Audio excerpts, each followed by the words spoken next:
Hi everyone, Yat Esh Adriana Soyan and Shek Uzalana Nashnaki Ani Vishishchi, Zedeshkishin Dashchek Okadashanola. Hi everyone, my name is Adriana and I also work alongside Sean with collaborating on the Go to College series, which we've been hosting for the past 3 years.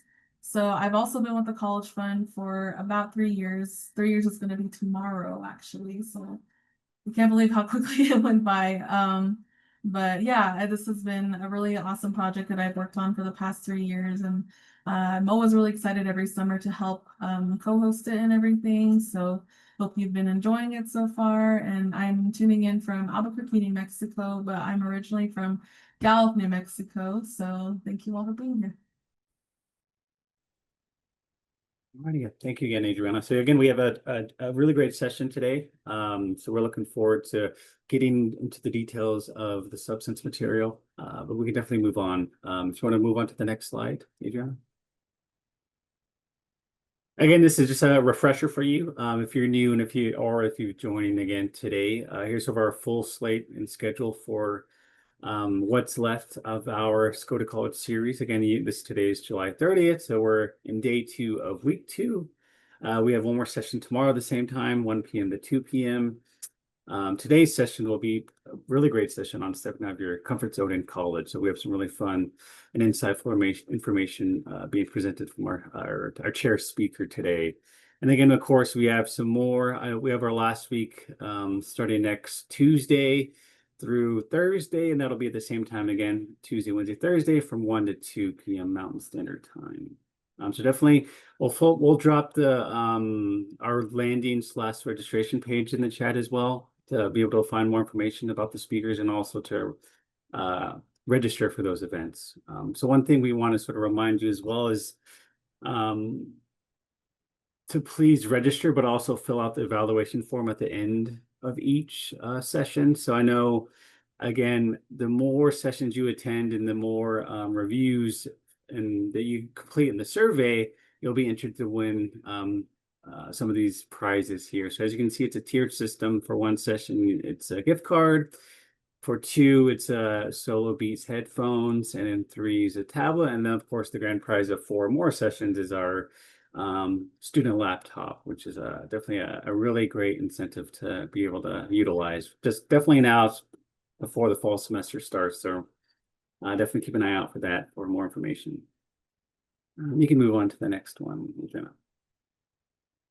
So again, here's our great presenter today. It's Lara No Braid. She's an enrolled member of the 3 affiliated tribes for Berthold Reservation in North Dakota. She's from Wonka. Am I saying this correctly? Is it Wonka number 12, Lara? Yeah, Wonka. Yeah. Okay. On the Pine Ridge Indian Reservation. She started her college journey at the Oglala Lakota College Center in Kyle and transferred then and graduated from the Black Hills State University in 23 with her Bachelor of Fine Arts and Graphic Design. During her time at BHSU, she participated in and successfully completed her study abroad program through her university in the fall of 2019 at Konkuk University in Seoul, South Korea. She currently works with American Indian College Fund, working with Indigenous students around Turtle Island. So we're happy to thank her and appreciate her insightful information today. So with that, we can pass it on to Lara to get things started for today. Sure. Thank you, guys. Yeah, I'm super excited to talk to you guys today about my study abroad experience. Again, I'll just reintroduce myself. My name is Lara No Braid. I'm an enrolled member of the 3 affiliated tribes up in Fort Berthold in Newtown, North Dakota, but I live on the Pine Ridge Indian Reservation on my dad's side of the family, and we live in Wakan number 12 community in Rocky Ford. So that's a little bit about me now, but yeah, so just to start off my study abroad journey, it started when I was kind of younger. I think I was like in 4th or 5th grade when I had first heard about someone being able to study abroad and like do like a exchange student type of thing. So I thought that was really cool and interesting. So that always kind of stuck in my mind when I was a kid. And then as I was getting older and when I was in high school specifically, I realized that you could actually go to a different country and just go to school, which I thought was really, really interesting. I thought it was really cool. I remember when I first started thinking about doing this, I wanted to go to Japan for the longest time. And then when I got a little bit older, I wanted to go to Greece for the longest time. But then once I started getting closer to college and I realized that I needed to actually make decisions on things and where I wanted to go to school and what I wanted to do, that was kind of tough for me because I didn't really care about school ever until closer to high school graduation. That was when I realized that if I really wanted to go abroad, I didn't necessarily want to study at that point. I just wanted to go off into the world. You know, I was getting ready to graduate high school. I was 18. Um, I just wanted to go off anywhere, anywhere into the world, pretty much. But yeah, it was really crunch time when I decided that I did want to go to college and that I did want to go to another country for school at some point. So, because I didn't care about school until pretty close to graduation, I was not able to get into a lot of universities that I had wanted to previously. So, I ended up staying at home for a year and I ended up going to OLC. And I was really, really happy about being able to go to a tribal college for a year. The community's great, you know, the teachers were awesome. I already knew some people there because some of them were my family, some of them I went to high school with. So I got to experience the tribal college experience, and that was really awesome. And I'm really grateful that I had that stepping stone. After I got my GPA up and I was able to start applying to other universities, I decided to go with Black Hills State University in Spearfish, South Dakota. One, because it's in-state tuition, and two, their study abroad program is what caught my eye in high school. So when I was in high school, I had realized that there was this university in Korea um, that I don't know, it just looked really cool because there's some historical buildings on the campus. So there were people, or, you know, they had used that area as like filming locations for TVs and movies and stuff like that. Um, you know, at the time I was super into K-pop and I was watching K-dramas, all that stuff. So of course there was like a number of celebrities who have gone to Konkuk University, and that's what kind of put it on my radar. Come to find out that Black Hills State University kind of partners with them and they do exchange programs together all the time.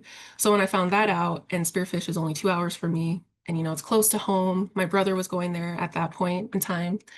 I was like, all right, I got to go there. I got to go to BH, and that's how I'm going to get to study abroad. So that was the plan for a while. But they have rules, which is, you know, you have to have a certain GPA, you have to be a student at Black Hills State University for a period of time before you can apply for the abroad programs. And I think it was a semester. You had to be at BH for a full semester before you could apply. So that's what I did. I went to BH. I decided to go into graphic design as my major. At that point, I didn't have a minor or anything like that, but um, I really enjoyed going into the arts for that reason, and that's also another reason why I was really interested in Konkuk University, because they're known for like their art programs and their liberal art schools and stuff like that. So that was another thing that kind of piqued my interest at a different point. Luckily, the entire process, I don't want to say it was easy because it wasn't easy, but it was quite the experience. So part of my session here today is talking about getting out of your comfort zone. And doing something like studying abroad is getting out of your comfort zone, but also just going to college in general is getting out of your comfort zone. So I just want to say I'm super excited for all of you who are either going to school in the fall, or if you're planning to, or if you have a relative who's going, like I'm super excited for you guys. I really hope that you guys have like an awesome time. I really enjoyed my college years. So, and this was a big part of that.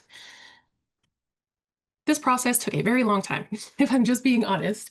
So there was like several different application processes I had to go through. So the first one was me going through Black Hill State and saying, hey, I want to study abroad. So I had to fill out that application. So that had to do with like recommendation letters, my transcripts. I had to decide what classes I was going to be taking over there ahead of time, like a semester in advance. But there was no guarantee I was going to be able to register for those classes, but I'll get to that later. Um, so I had to do that, recommendation letters. I had to get signatures from the dean of my school. I think my academic advisor, stuff like that. So it was like within the school's institution that I had to get approved first. So that's what I did in the beginning. And I think I started that process probably September of 2018. Yeah, I think I started talking to my international department advisor, Caitlin, in August of 2018, and then September is when I really started that process. So once that whole application process gets done, great. But now I had to get into Konkuk University and start doing their application process for their school year. So that meant I had to pretty much just register for a whole new college. So I had to do the transcripts, I had to send them, you know, paperwork, documentation, I had to send them vaccine transcripts, I can't remember what they're called, vaccination history, stuff like that. All those things. So that was a whole nother application process. Luckily, that one was a little bit quicker just because it was a partnered school. So they kind of already had my information from BH. They could just send it over to Konkuk University. So it kind of expedited the process a little bit more. So that was just a waiting game. It was just me waiting to get the green light from Konkuk University, which then I had to start the next round of applications, which was for my visa and, you know, passport, the legal stuff, like all of that stuff. That's what probably took the longest amount of time. And that was probably the most stressful. So during this process, I didn't have anyone to help me. I had my international advisor who could kind of point me in the right direction. But ultimately, this was all on me to get done. I had to get all the signatures. I had to get, you know, my paperwork, birth certificates, social security, all that stuff taken care of on my own. And that's what took the longest time was because I had to send it to the Korean consulate. But the one that is technically in my jurisdiction is in Chicago. And I'm in Pine Ridge, South Dakota. So not very close. But they were really nice and really helpful. You do have to remember, like in these processes, you're going to be meeting and talking to a lot of people who don't speak English as their first language. So you're going to run into a lot of like language barriers to an extent, some cultural barriers too, just because of the way that like the Korean government paperwork that I had, it's formatted differently, and then it's obviously not in English. So it took a little bit of a learning curve to get through the paperwork process of it all. But I think that part maybe I was waiting 2.5 months because by that point I didn't have to start doing that until the summertime, just before I left for Korea. So that would have been, I started the process August 2018. I didn't get to the legal government paperwork part of the process until probably mid-May of 2019. So there's quite a bit of time for all of this to happen and go down. So it's not a quick process. So please don't think you're going to show up somewhere, be like, I want to go here, and it's going to happen in 3 months. No, no, no, it's not. It's going to take a little bit of time, but it's totally worth the wait, totally worth it. So yeah, pretty much by that point, I was just waiting through the summer to get my passport, my visa stuff approved. That part stressed me out the most just because it was like legal identifying documentation that I was putting in the mail, sending out. I was just very stressed because it freaks me out to have sending off my social security card and my passport and all these other important things off to somewhere that I don't know and that I'm probably not going to go to, which I didn't. Everything I did was through mail or online or over the phone. So the process itself wasn't very difficult. It was just stressful because I'm not just handing something to someone in person. That's what I would say would be the most stressful thing about it for the application or like as you're getting your stuff ready to go over. Plus, like, it's legal stuff. You just don't want to mess those things up anyway. It's just going to cause a headache later on down the road. So always make sure you have all your stuff ready to go, paperwork, documentation, double, triple check everything. It's yeah, it's mostly just a waiting game for most of it. You're kind of just like, oh, here's all my stuff. And then you just gotta wait for them to give it back to you, which they do like let you know where you're at in the process and whatnot.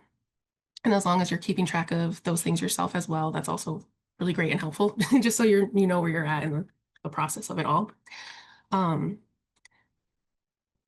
So once I got my all my stuff back from the Korean consulate and like the actual legal government part of it was pretty much done by that point. At that point, I just needed to start buying tickets and actually getting planes and stuff like that.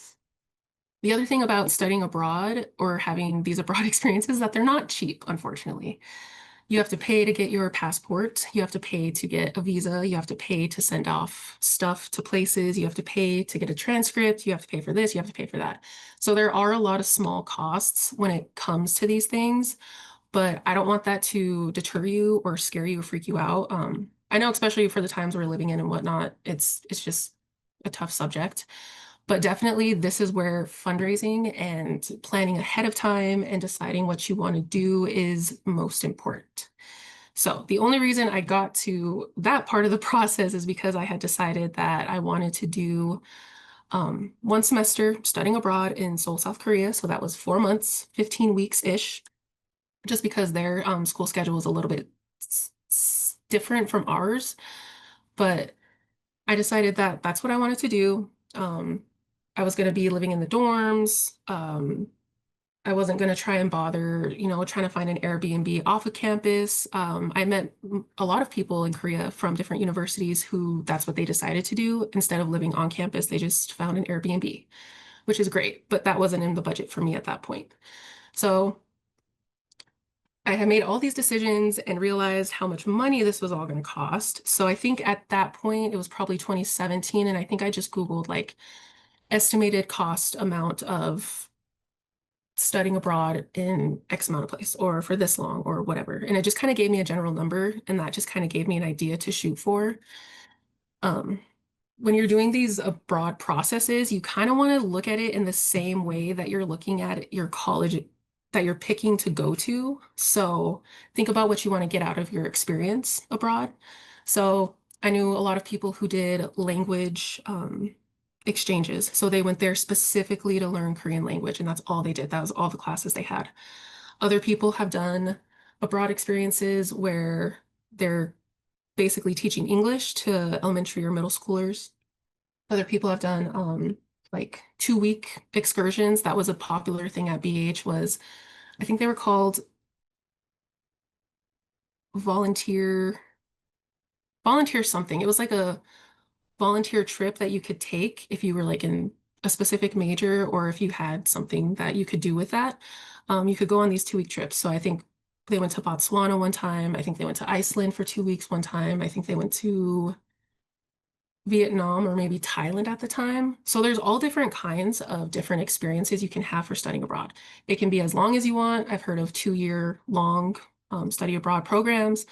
There's the 2-week ones. There's all different kinds. So part of the big cost is just deciding what it is that you're wanting to do. Because a 2-week trip is going to be a lot less expensive than, say, a full year trip or a semester trip. I knew that I wanted to be there long term, but I knew I just couldn't afford a full year, which is why I decided to do the 1 semester, which was honestly good enough for me.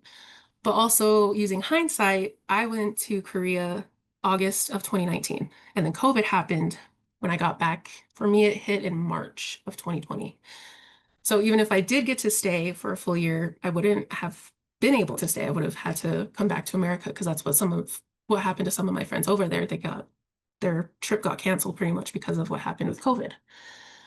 So those are the things that you got to think about ahead of time before you start getting into these processes, because I did have one friend that was going to go at the same time that I was originally, but I'm not really sure what happened. There was something with like a scholarship packaging funding that really affected her, and she ended up not being able to go on this study abroad experience at all because of that. So I would totally recommend that if this is something that you want to think about, even just for college in general, like use these tips in either or situation. These are just general tips.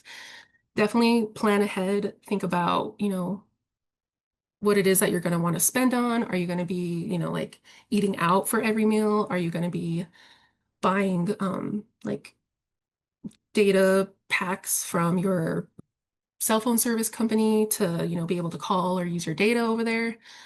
That was not an option for me because apparently through AT&T, if you buy a new phone and then you try to turn on the international data, you can't until you've had it for 6 months. So that was quite the journey being over in South Korea with no cell phone, no Wi-Fi or internet or data or anything for like 4 months straight. That was very crazy. But I mean, there's Wi-Fi readily available pretty much everywhere in like bigger cities. So it wasn't that big of an issue for me. But you just got to think about those costs, because I know a couple of my friends, they did want to have like calling and texting while they were in Korea, but that wasn't really necessarily a big issue for me because I still had Snapchat, Facebook Messenger, email, whatever, pretty much anything. I just had social media. It wasn't that big of a deal for me. But it was a lot of planning ahead of time. If you can plan as early as you can, that'd be great. Doing as much research as you can, that's going to be a lot of help in the end. Because one of the programs that I had saw through Konkuk University directly, I wasn't eligible for it because I didn't read it well enough or I didn't understand something. And I had to have passed like level 2 of this very specific Korean language test pretty much, which I didn't even know existed. So I wasn't eligible for that at all. So there's all different kinds of programs and all different types of things you can do to go abroad and either, study their language, study their culture, service learning trips, all sorts of stuff. There's all different kinds of avenues that you can take if you want an experience like that for your college years. I totally recommend it. I mean, I had a great time. I had a lot of fun, a lot of good memories, just a lot of like first time experiences. Um, for example, being jet lagged, that was crazy. I had never really experienced major jet lag like that. So when I got to Korea, I think I was probably in bed for the first 2.5, 3 days because I was just so tired and my body was having such a hard time adjusting to the complete flip of everyone's asleep back home, but over here I'm awake. It was just the oddest thing ever. So there's a lot of cool things that happened with that. I do realize I have been talking for about 30 minutes straight almost. So does anybody have any questions? Do you have anything that you would like me to circle back on? Anything like that? Either you can put it in the chat or if you want to come off of it, that's totally cool too. Latea, are you raising your hand? Oh no, it's me, that's me. Cool, okay. So I'll just keep going then. So yeah, so after you get past all of the applications, the paperwork, the process, all that stuff, then you can begin the fun stuff. So what I decided to do first was I wanted to make sure that I got my plane ticket sorted right away. And then that's when I started looking into the stuff that was available on campus for me to get into. So for example, with the dorms, I had to go through their whole application with the dorms. Again, it was a little bit easier because I was in the program. They kind of had someone helping me while I was in the US still, but over on campus. So I kind of had a go-between person, which was nice. Um, uh, Definitely ask all kinds of questions because there was just things I never, um, oh, was there anything in particular? That's a really good question. Okay, so I just got a question. Is there anything particular that you received academically from studying abroad that you wouldn't have been exposed to with education in the States? That's a really good question. Um, think so. So the classes that I took over there was a beginner's level Korean language class, a Korean history class, a contemporary Korean cultural class. Um, I had an American movies and films class, and then I had a multimedia session class. All of these classes were really cool, really interesting. The formats were a little bit different. My teacher spoke English, but it was their second language. I was one of the few Americans in these classes because there was just so many of us from all around the world. But I don't think there was anything specifically different academically.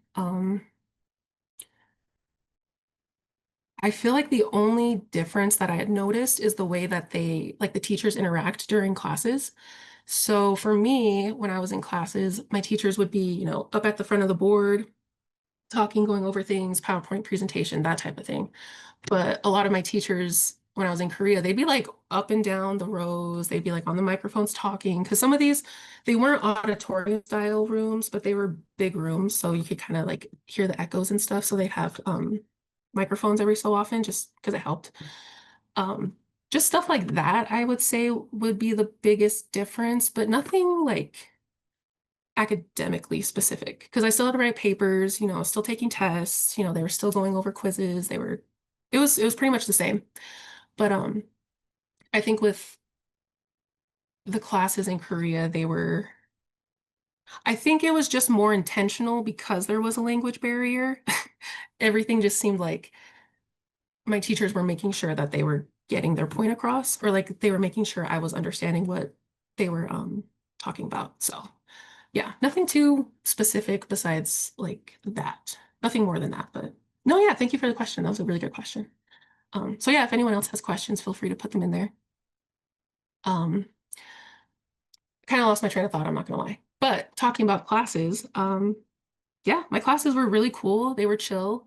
In my multimedia class, think I think I was the only American in that class, and we started talking about I don't know, global global conglomerate, something, something, something. And she kind of looked over at me and she said, "You're from America, right?" And I said, "Yeah." And I got scared. And she said, well, quick, tell me, what are the three main something, something, something. I had no idea what this woman was talking about. I was so confused. I was put on the spot. I wasn't ready at all. And I just kind of blurted something. I think I said ABC, NBC, and something, something. And she was like, no, that one's right. But no, you're still missing two others. And I was like, oh, well, I don't know. Hey, I'm a bad American. I don't know. But yeah, no, the classes were really good. Um, my Korean language teacher, she was very, very nice. She did not speak any English at all. She was very fun to watch. She was very interactive, very engaged, and I don't know, she just kind of seemed like she wanted to have fun. But yeah, it was a really good time, really fun. All my teachers were nice. They were super cool. Always answered my questions or stayed after class if I had them. But yeah, I did enjoy my classes while I was over there. Actually, something I could show you is that this is a postcard that I got from the university that I sent to my parents. Oh no, no. Okay, there we go. So that is actually the path that I used to take from my dorm to my American movies class. That's what I wrote on the back of the postcard. But it was super, super beautiful. The campus was ginormous. So another big difference for me that I kind of struggled with was that Black Hill State University is a very small campus. It's a very small university. There's like 4,000 students, I think. And it's beautiful, but it's like a 3-minute walk. You can get from one side of campus to the other in less than 5 minutes. Konkuk University is huge. It was like a 15-minute walk from one end of campus to the other. And there was a lake in the middle of it, and there was like forest and all these paths, and like it was just so cool. But this one is definitely my favorite. That's the one that I would walk to class all the time. So yeah, my dorms were at this end, and then my class were over at this end of the thing. But yeah, I don't know. Does anyone else have any questions specifically? I know that in the pre-survey that you guys had taken, I seen a lot of responses talking about like what are you excited to start college about? And a lot of people said meeting new people, the journey, the experiences.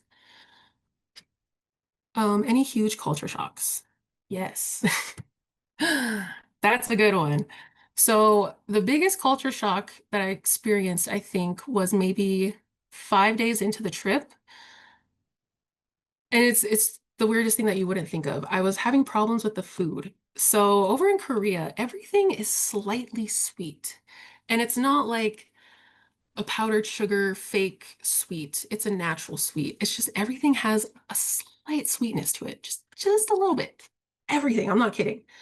And that was what, day 5 when after I had landed. So I think me and my friends, we had found this buffet. It was like an American styled buffet, but with Korean Americanized food. So, we get to the buffet, everything's cute. The whole place is awesome. And it's like really nice in there and stuff. So we're eating. I'm sitting there eating and I'm just like, does this chicken taste sweet? And my friend was like, that's what I thought too. So then I start eating some other stuff and I'm like, no, maybe I'm not thinking about it. So then I go finish my food, get another plate. I sit back down and I think I take a bite of spaghetti or something. Again, it tasted a little sweet.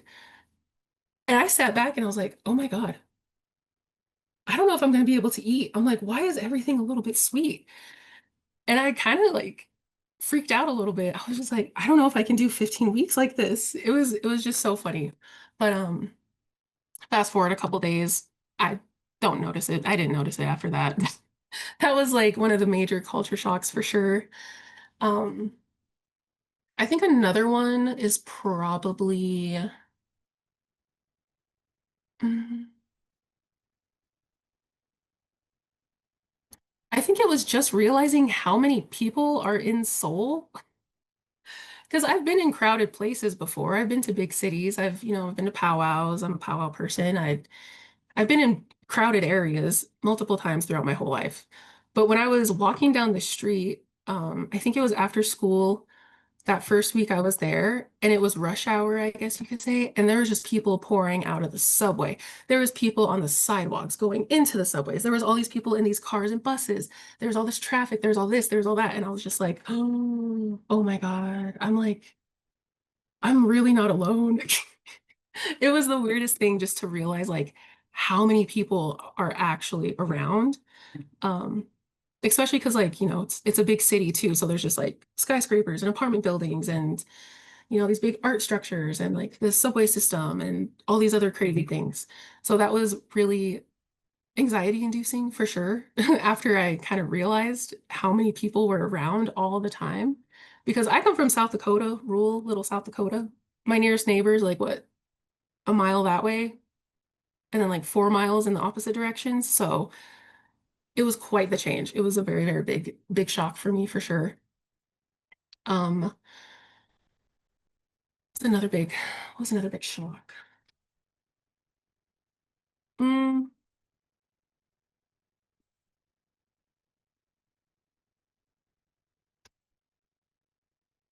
I think another big shock was just seeing how different universities work. So, for example, BH University, it's a small institution. For example, when you do your housing stuff to get a dorm room on campus, your meal plan happens right at the same time. So it happens all at once. It's automatic. Over there, it wasn't like that. So the only reason I didn't have a meal plan when I was over there was because I couldn't figure out how to get a meal plan. Me and my two other American friends, we went to a couple of different people. We were trying to like find the cafeteria because the campus was so big, there was multiple cafeterias and stuff. And like they all didn't use the same systems or something. So at some point that first week, me and my friends gave up and we just decided to eat out every meal pretty much, which was very expensive. So again, think about what you want to do. Do you want to stay on campus, eat at the dorms, or get like a meal plan? Or would you rather go off and find your own stuff to eat, which is what I'm grateful I did because I got to try so many different things, go so many different places, all sorts of stuff. One more question. I would love to study abroad too someday. Did you get to do work study there, or was it easy to make friends as a foreigner? Um, so I think work study was an option while I was over there, but I think by that point I had just decided like I don't want to give myself more work to do while I'm over there because I also want to have fun. I got to do a lot of fun weekend trips. That's what me and my friends did. We got to find these like uh tour guide things off of Facebook and stuff. So we did a lot of weekend trips like that for Chuseok, which is their Thanksgiving holiday. It's not Thanksgiving, but it's like their version of th Thanksgiving. Um, we did like a 2-night, 3-day excursion, and we got to go to Cheongguru Island. I got to go night fishing. I got to uh, go to the mountains and have barbecue there. I got to make my own gochujang powder and paste and stuff. Like it was just so much fun to do those things. So I didn't want to work study job, but I think those were an option. I'm just not sure what the process was for that. But yeah, it was definitely easy to make friends as a foreigner. For us foreign exchange students, they had us come in, a couple days early. So I think our total group was like 200 exchange students. So we had kind of a big group. And then they, took us through the process of getting to meet each other as the foreign exchange students. And then we were paired up with a student buddy. My student buddy is named Sim Ho. I actually just saw him recently in Seattle, so it was fun. So I was paired up with him. And he got paired up with like a group of like 5 to 7 international students, basically. So it was really easy to make friends. There was lots of opportunities. I remember when they had their, what is it called? Like club organization fair day type of thing. That was a perfect way to make a bunch of friends because I was walking through the like lanes of all the stuff, just seeing what everyone was around there for. And there was this club called the International Friends. And international friends, well, they were like, hey, you're international, like come over. So I went over and then had friends. So it was really easy. There was a lot of opportunities. I think there was only 6 Americans when I went. I was the only one from my school, but there was a lot more European students and maybe like South Asian students, and then like one Canadian student. I don't know why I remember that, but I remember that. Um, so yeah, it was a great opportunity to make friends. I actually just saw my group of friends from Korea a couple weeks ago in Orlando. Jen and Christine, that's where they live, and Simho and Jen got married a couple of years ago. That's how they met was through like the buddy system pretty much. So that's how they met. And then our friend Egong, he came from Korea to Florida for the first time. So that's where we all met. So it was really cool. I got to see them all. But yeah, it's really easy to make friends when you do these things because ultimately everyone's in a new country on their own. So you're not alone. You can kind of gravitate towards someone. Um, Something as a native, I definitely felt very lonesome in that aspect because I was the only native, to my knowledge at least, at Konkuk University. But Indian country, as we all know, is pretty small. And I found out that there is a girl who doesn't live that far from me, who's also from South Dakota, and she went to a different university in Seoul. So we had a mutual friend to connect us. So it was really nice to go over there and go see like home's not that far. Like there was another native just down the road. So I wasn't too like nervous for that or anything necessarily. I did feel good after I met her. Her name is Lily. She was really awesome. Yeah, she's also from South Dakota, so we bonded and connected over that, hung out a few times. So don't feel like you're ever really alone because you'll probably run into a native a lot sooner or faster than you might think. It was really great though to have her there. It was great. Trying to think what else. Oh, something that I was asked multiple times before was like homesickness and dealing with stuff being all by myself over there. So I did have a couple of things happen while I was over there. One of them was that I had missed Black Hills powwow in Rapid City, South Dakota. I've been going to that powwow my entire life. I had never missed a year. That was the first time I was missing a year, and I was just bummed to be missing the powwow. So when powwow time came around and I was FaceTiming my family and stuff that were at the powwow and all that, I just felt lonesome and I was kind of bummed and I was sad and there really wasn't much that I could do besides feel sad about it. But I did bring a little bit of sage, seagrass, cedar, some tobacco with me because there are laws about bringing plants and stuff from one country to another. And I didn't know what the laws would be if they were like dried. So I just brought a little tiny pouch full of stuff and just kept that with me. But that's kind of what I used during that time. I just, kind of found somewhere quiet off of campus, which was kind of hard because Seoul is a city. Like it is a huge city. Not that there's not nature around, but it was just kind of easier for me to try and find somewhere quiet and then try to smudge and do that stuff to take care of myself. But the other thing that happened was that my Hunga sister, her mom had passed away, my auntie, and that was so horrible to have to go through. I just felt bad not being able to be there in person. Even just the time difference, like when I was awake in Korea, everyone was asleep back home and vice versa. So that really affected me because I would just be awake night after night, just waiting to get a call or, just listen to her vent or whatever that she needed. So that was something that happened while I was over there that really made me feel bad. So I really, really had to depend on, my teachings and my traditions. That was really when I had to figure out how to take care of myself. So eating when I need to, knowing what I need to eat, when I need to eat, really learning myself as like a person, I guess you could say. it wasn't like detrimental to me, I guess. It just really made me feel bad because I couldn't do much of anything while I was over there by myself. But that's all I could do was just kind of keep up with, my prayers, my smudging, checking in on her and my family and stuff. Uh, and I just kind of had to make peace with that. So I would definitely say that when you're making these new journeys going off on your own, whether that's just to your regular college or if you're going to go to abroad or wherever, definitely take the time to kind of have a conversation with yourself about how are we going to get through the hard times? How does that look for you? Is that smudging? Is that listening to Native American church music? Is that, trying to find a church where you're going? Is that whatever that looks like for you?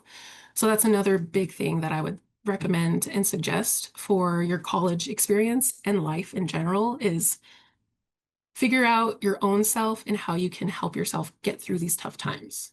Because ultimately, no one else is going to do it for you. Um, and of course, my friends that I made while I was there, they supported me as best they could when, that news came out that my auntie had passed. They did what they could, but ultimately, I needed to take care of myself and make sure that I was hitting what I needed. So that was a big thing that I had learned over there for sure. Um, Definitely take steps for yourself to just help yourself, make your life a little easier. It's better like that. But did anyone else have any other questions? I know we're kind of getting close to our hour time limit. Um, but yeah, I did have a couple things that I wanted to show. Hey, I have a show and tell. So one of them was the picture, of course. But something that I did for graduation was I made my own stole.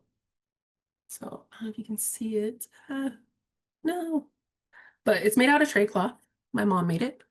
But what I wanted to do was I wanted to add my Konkuk University patch that I bought over there to my stole. So that's what I did for that. So once you get to your graduation stage, you can do whatever you want. Make your own stole, you know, jazz it up, design it, whatever you want to do. Have fun with it. But yeah, so that's one thing that I got from the school. And the other thing that I got that was really cool was that I'm not sure why, but Letterman jackets are super, super popular in the university level. Like over here, I think the stereotype is what, high school, but over there it's definitely in college. So I got a Letterman jacket. So it's black, but it has Konkuk University, ah, international student. So I can kind of see it, international student. And then on this arm, it's a 2019 because that was the year that I was there. And then on the sleeve, I got my name embroidered. I don't know if you can see it. It's gray, but it's in Korean. So yeah. And it's not my first name, it's my middle name. So when I went over there, I didn't want to be called Lara because in their language and spelling, the L's and the R's have a very similar sound. So if I went by Lara over there, it would have been pronounced Lala or Rah Rah. They're cute, but like I don't want that. So I went by my middle name, Jewel. So that's what that is right there. And then the other arm is just another school patch. So yeah, I mean like I have these great mementos. I love this jacket so much. It was my travel jacket for the rest of my experience over there and all of my travels that I did. But yeah, I got to do so many cool things. Did you still have to do assignments all in Korean? No. So everything that I did in classes was in English. So my teacher spoke to me in English, wrote to me in English, talked to me in English. Everything was in English. Except for my Korean language class. That one was actually in Korean and stuff like that. But nope, everything was in English. So it wasn't too big of an issue or anything like that. Yeah, so unless you go there specifically for a language program, or if you prove to them that you're fluent enough in the language, then you could probably do a class in Korean fully, but I wasn't there. I definitely wasn't doing that. But yeah, there's a lot of classes that are offered in English and stuff like that, so that's not usually something you have to be worried about. Yeah. Did anyone have any other questions?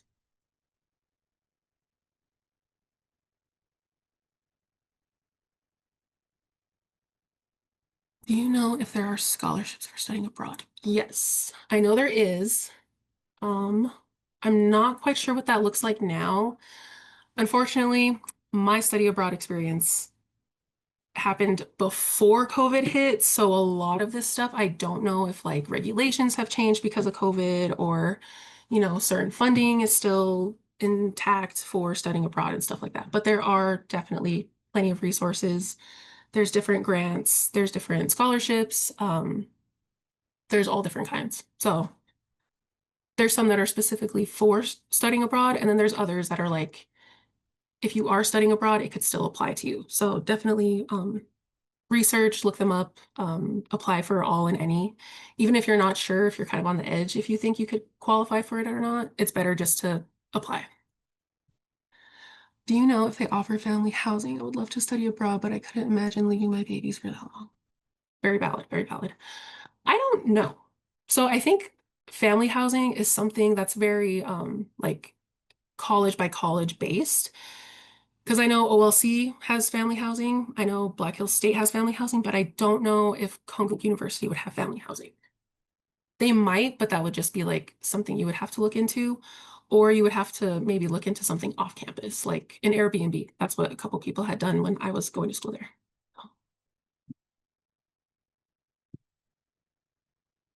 Would you ever go back to take more classes or just for experience? Yes, I'm going back. I wanted to go back a lot sooner, but I know I would want to go back for longer than a week, maybe like a month or something. So I would have to save and plan for that and stuff. But yeah, I would totally go back. It was an awesome experience. I had so much fun. Like I said, I got to do a lot of these like small weekend trips. So I went to the West Coast, I went down south. I don't know if you know the movie Train to Busan, the zombie one, but that train, the KTX, I got to take that on the way to Busan. So that was cool. I tried bungee jumping, uh, did not go through with it. That was terrifying. Oh, I got another question. From an advising standpoint, speak with an advisor prior to study abroad to see how the credits might be applied to your in the US. Yes. So that was one issue that I had run into was that just because I'm an abroad student does not make me special in getting classes. So I had to compete to get into these classes with all the students, all the Korean students, all the international students.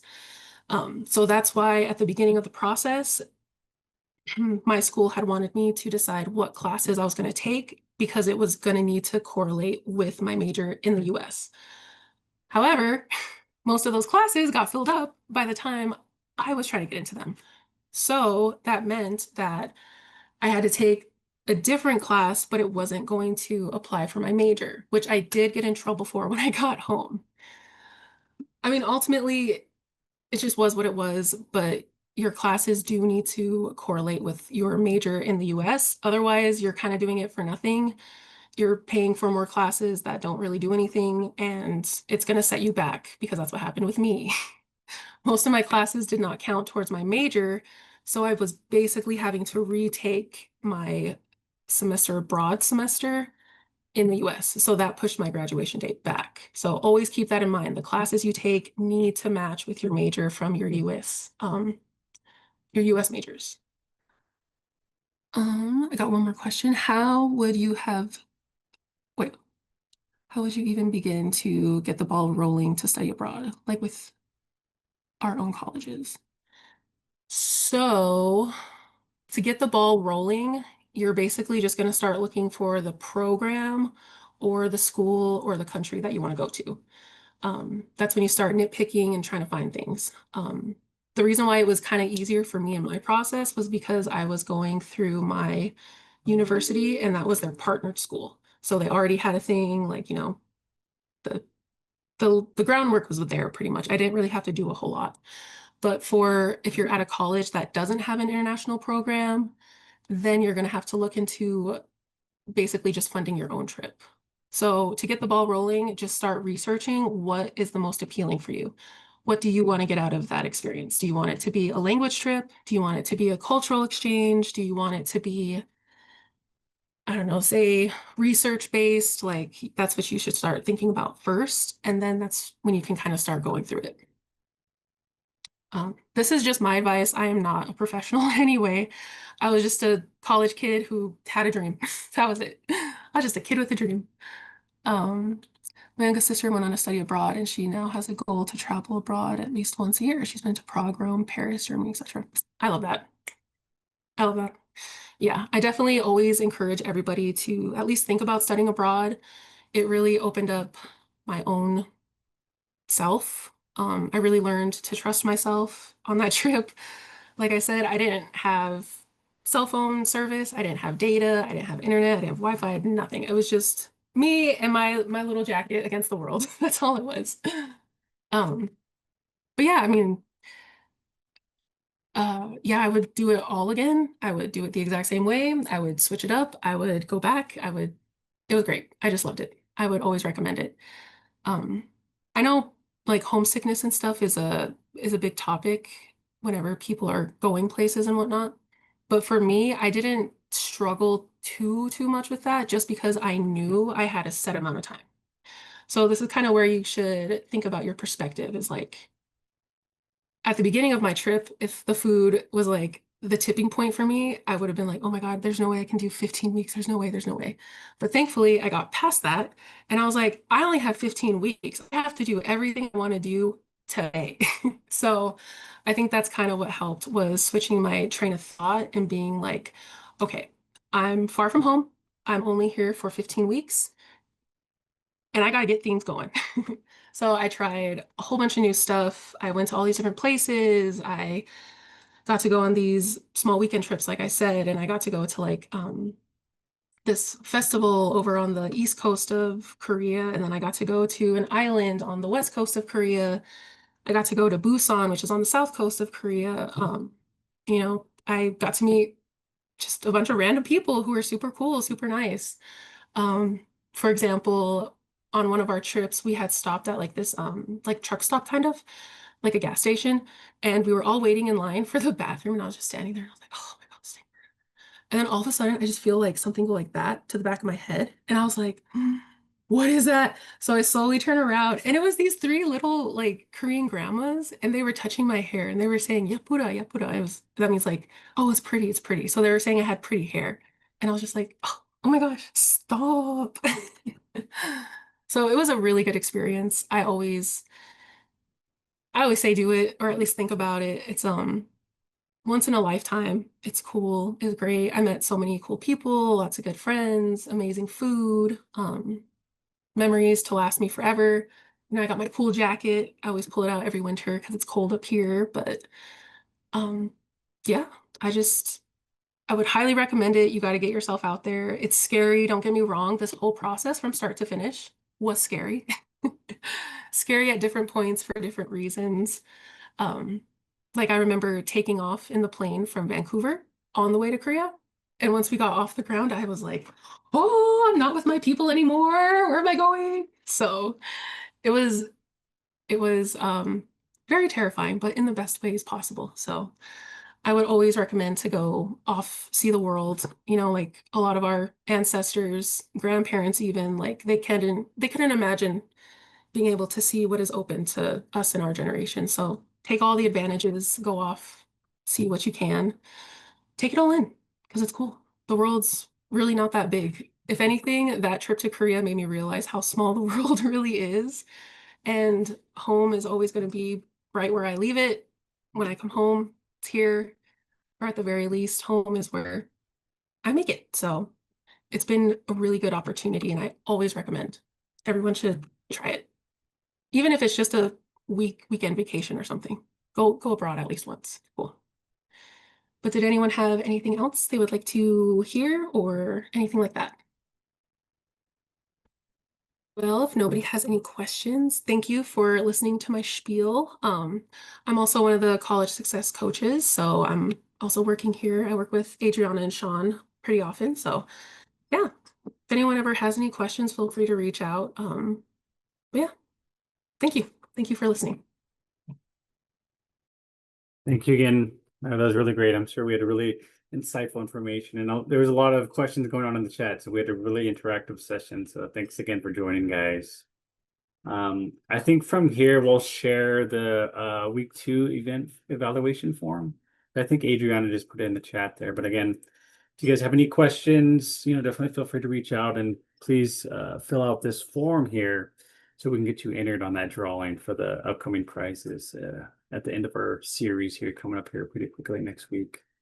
But again, thanks for joining. I know we're at the start of the hour, so if you have any questions, thank you again. Feel free to put some appreciation in the chat, and we definitely look forward to the next session for tomorrow as well, same time. Yeah, thank you everybody for joining. Thank you, Lara, for sharing your experience. And I can't emphasize enough the message of going out there and exploring. I love that you mentioned, talking about how our ancestors literally had prayers for us to have these opportunities readily available for us. And like I was saying in me and Sean's presentation yesterday, these opportunities are for you, especially with your time in college, just starting out or in college or wherever you are right now in your educational journey.